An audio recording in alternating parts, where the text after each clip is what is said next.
इस वीडियो में हम लोग केमिस्ट्री ग्रेड 11 एनसीपी 2022-23 की सीरीज के अंदर लेक्चर 2 करने वाले हैं। एटॉमिक स्ट्रक्चर डोमेन बी को हम लोग कर रहे हैं और आज हम लोग उसके ये दोनों एसोलोस करने वाले हैं। पिछले लेक्चर में हम लोग एटम के मुकम्मल कॉन्सेप्ट को समझ चुके हैं। आपने पिछला लेक्चर लास्ट में देखना है और फुल कोर्स की लिंक ऑफ कोर्स आपको नीचे डिस्क्रिप्शन से मिल जाएगी और इन तमाम बोर्ड्स के अंदर ये कोर्स एप्लीकेबल है। तो आइए आज का लेक्चर शुरू करते हैं। तो आज के लेक्चर में बेसिकली हमने कोई इतनी नई चीज़ नहीं पढ़नी है, हमने बस जो हमने ऑलरेडी चीज़ पढ़ी है उसके ऊपर एक न्यू कॉन्सेप्ट लेना है। तो मैं हमने ऑलरेडी पढ़ लिया है इलेक्ट्रॉन्स को, प्रोटॉन्स को और न्यूट्रॉन्स को। आज की वीडियो में हमने देखना है कि अगर हमारे पास एक इलेक्ट्रिक फील्ड है जो कि आपको पता है, हम लोग अब 10th क्लास से पता ही आपको हम किस तरह बना सकते हैं। हमारे पास एक पॉजिटिवली चार्ज प्लेट है, एक नेगेटिवली चार्ज प्लेट है, तो हमारे पास इस तरीके से एक इलेक्ट्रिक फील्ड जो है वो फॉर्म हो जाएगी, पॉजिटिव टू नेगेटिव। तो हमारे पास ऑफकोर्स हम इसको पॉजिटिव कैसे बनाएंगे, यहाँ पर हम इलेक्ट्रॉन्स कम कर देंगे प्रोटॉन से। हमें पता है प्रोटॉन्स तो हम नहीं चेंज कर सकते क्योंकि वो बहुत निकालना बहुत मुश्किल होता है। इलेक्ट्रॉन्स को हम लोग चेंज कर सकते हैं और आपको पता है प्रोटॉन और इलेक्ट्रॉन्स के चार्जेस के बारे में पिछली वीडियो के अंदर आपको मुकम्मल कॉन्सेप्ट मिल जाएगा। तो उससे आपको पता है कि अगर हम इलेक्ट्रॉन्स को कम कर दें प्रोटॉन से तो ये ओवरऑल पॉजिटिवली चार्ज हो जाएंगे और यहाँ पर हमारे पास इलेक्ट्रॉन ज़्यादा हैं प्रोटॉन से, तो ऑटोमेटिकली ये नेगेटिवली चार्ज है। अब इसके अंदर से हम लोग अगर एक न्यूट्रॉन्स की बीम मारें तो हम लोग यहाँ पर से एक न्यूट्रॉन्स की बीम को लेके जाने वाले हैं कुछ इस तरीके से। तो यहाँ पर आप देख सकते हैं अगर हम लोग एक न्यूट्रॉन्स की बीम मारें तो उसके साथ क्या होगा, एक वेलोसिटी पर अगर हम न्यूट्रॉन्स की बीम मारें तो वो एग्जैक्टली सीधी यहाँ पर चली जाएगी, उसके ऊपर कोई इफेक्ट नहीं होगा क्योंकि हमें पता है न्यूट्रॉन्स जो है वो न्यूट्रल होते हैं, तो इसके अंदर फुल न्यूट्रॉन्स हैं इस बीम के अंदर, तो इसके ऊपर कोई इफेक्ट ही नहीं होगा, यहाँ से सीधी गुजर जाएगी क्योंकि न्यूट्रॉन्स न्यूट्रल हैं और चार्जेस जो हैं वो सिर्फ चार्जेस के ऊपर ही इफेक्ट डालते हैं। इसके बाद अगर हम लोग एक प्रोटॉन्स की बीम को यहाँ से मारें जिसके अंदर सिर्फ प्रोटॉन्स है जो ऑफकोर्स पॉजिटिवली चार्ज है, तो उसके साथ क्या होगा, तो आपको पता है हमारे पास जो, मैं इसको एग्जैक्ट सेंटर में ही मारने की कोशिश करता हूँ, हमारे पास जो पॉजिटिव साइड है वो उसको रिपेल करेगी और नेगेटिव साइड उसको अट्रैक्ट करेगी, हमें ये बात पता है।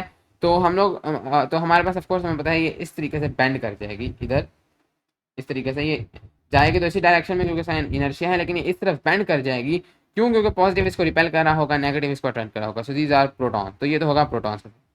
न्यू इलेक्ट्रॉन्स के साथ हमारे पास क्या होगा, तो अगर इलेक्ट्रॉन्स को मैं यहाँ पर शो करूँ तो ऑफकोर्स इलेक्ट्रॉन्स अगर मेरे पास, अब मैंने मानना है कि इलेक्ट्रॉन्स मेरे पास सेम वेलोसिटी से आ रहे थे, वैसे हमारे पास इलेक्ट्रॉन्स तेज होंगे प्रोटॉन से क्योंकि उनका मास काफ़ी हद तक कम होता है, लेकिन हम लोग यहाँ पर एज्यूम करें हैं कि इन दोनों की स्पीड सेम है ताकि हम इनको कंपेयर कर सकें।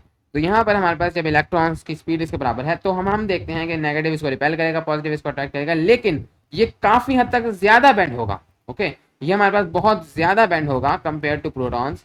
बैंड ये उसी इसकी ऑपोजिट डायरेक्शन में होगा, लेकिन काफ़ी ज़्यादा इस तरह नहीं होगा, ये बल्कि काफ़ी ज़्यादा बैंड होगा क्योंकि इसका मास बहुत कम है तो इसको खींचना बहुत आसान है, तो ये काफ़ी ज़्यादा हमारे पास बैंड होगा। प्रोटॉन्स का इनर्शिया चूंकि ज़्यादा था इस वजह से उनको इतना ज़्यादा वो बैंड नहीं कर सकते। तो एनीवेज ये होगा हमारे पास न्यूट्रॉन्स, प्रोटॉन्स और इलेक्ट्रॉन्स की बीम को। अब इसके बाद सेकंड चीज़ जो हमने सीखनी है वो बहुत ही इंपॉर्टेंट है और हम लोग already mass number, atomic number, mass number का कॉन्सेप्ट सीख चुके हैं और चार्ज के बारे में भी हम जान चुके हैं पिछली वीडियो से। आज की इस वीडियो में हमने सिर्फ ये देखना है कि अगर हमारे पास हमें एक एटम दिया गया है या हमें कोई आयॉन्स दिए गए हैं, आयॉन्स के बारे में आपको पता ही है कि आयॉन्स हमारे पास वो एटम्स होते हैं जिनके अंदर electrons are not equal to protons. वैसे हमें पता है electron number is equal to proton number, लेकिन हमारे पास अगर हम इलेक्ट्रॉन नंबर को चेंज कर दें, प्रोटॉन नंबर को तो चेंज नहीं कर सकते, वो बहुत मुश्किल होता है, अगर हम इलेक्ट्रॉन नंबर को चेंज कर दें तो this means not equal to, इसका मतलब है नॉट इक्वल टू। अगर हम लोग इलेक्ट्रॉन नंबर को चेंज कर दें, जो कि हम कर सकते हैं, तो उसको हम कहते हैं आयोनाइजेशन। और जो चीज़ हमारे पास फॉर्म होती है आयन, यानी आयन के ऊपर कोई ना कोई चार्ज मौजूद होता है, क्यों, क्योंकि उसके अंदर या तो इलेक्ट्रॉन्स कम होते हैं प्रोटॉन से या उसके अंदर ज़्यादा होते हैं। अगर इलेक्ट्रॉन्स कम होते हैं तो पॉजिटिव चार्ज होता है, अगर इलेक्ट्रॉन ज़्यादा होते हैं तो नेगेटिव चार्ज होता है।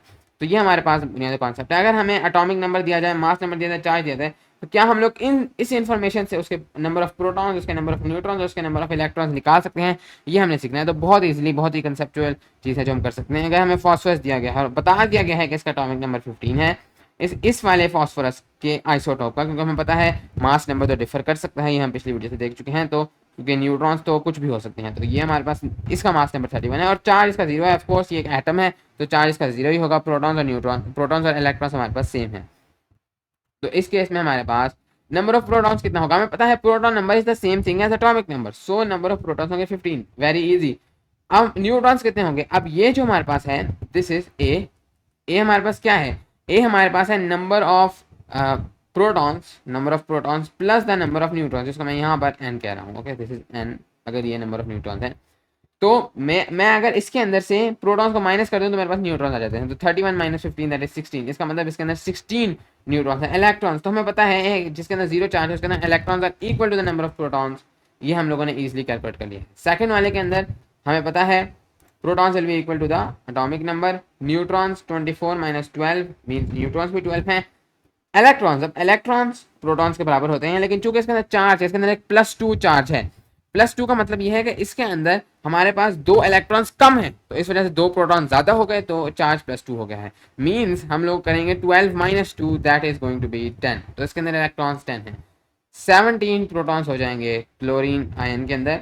हमारे पास 35 माइनस 17 जो कि हमारे पास हो जाएगा 18, इतने हमारे पास न्यूट्रॉन्स होंगे। और उसके बाद हमारे पास हमें पता है electrons are equal to the number of protons in atoms, लेकिन चूंकि ये आयन है इसके अंदर इसके ऊपर -1 चार्ज है, मींस इसके अंदर एक इलेक्ट्रॉन ज्यादा है, तो ये हमारे पास हो जाएंगे इसके अंदर 18 इलेक्ट्रॉन्स। तो इस तरीके से जब आपको एटॉमिक नंबर, मास नंबर और चार्ज ये तीनों चीजें दी हुई हों, कोई एक चीज मिसिंग होगी तो मुश्किल होगी, तीनों चीजें दी गई हों तो आप नंबर ऑफ प्रोटॉन्स, न्यूट्रॉन्स और इलेक्ट्रॉन्स इजीली निकाल सकते हैं। आपको पेपर के अंदर ये सवाल आएगा, आपको एटॉमिक नंबर दिया होगा, मास नंबर दिया होगा, चार्ज दिया होगा और आपको इनके नंबर निकालने होंगे, जो कि बहुत ईजी है।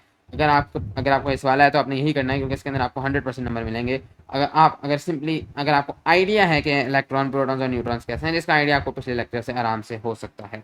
तो ये था आज का लेक्चर, जिसके अंदर हमने इन दोनों असलों को कवर करने की कोशिश की है कि हमारे पास हम लोग डिस्क्राइब कर सकें behaviour of beams of protons, neutrons and electrons moving at the same velocity in an electric field. Electric field के अंदर अगर तीनों के तीनों सेम वेलोसिटी पर हैं तो प्रोटॉन्स, न्यूट्रॉन्स और इलेक्ट्रॉन्स के साथ क्या होगा आपको पता होना चाहिए। न्यूट्रॉन्स के साथ तो कुछ नहीं होगा, प्रोटॉन्स बेंड करेंगे टुवर्ड्स द नेगेटिव प्लेट और इलेक्ट्रॉन्स बेंड करेंगे टुवर्ड्स द पॉजिटिव प्लेट, लेकिन इलेक्ट्रॉन्स काफी हद तक ज्यादा बेंड करेंगे, ये भी आपको पता होना चाहिए।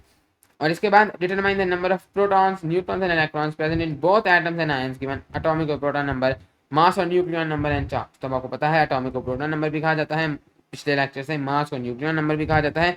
चार्ज के बारे में भी आपको पता है। अगर आपको ये तीनों चीजें दी गई हों तो आप प्रोटॉन्स, न्यूट्रॉन्स या इलेक्ट्रॉन्स के नंबर निकाल सकें। तो उम्मीद है इस लेक्चर से आपको ये तो दोनों एसएलओज बड़ी आसानी से समझ आ गए होंगे।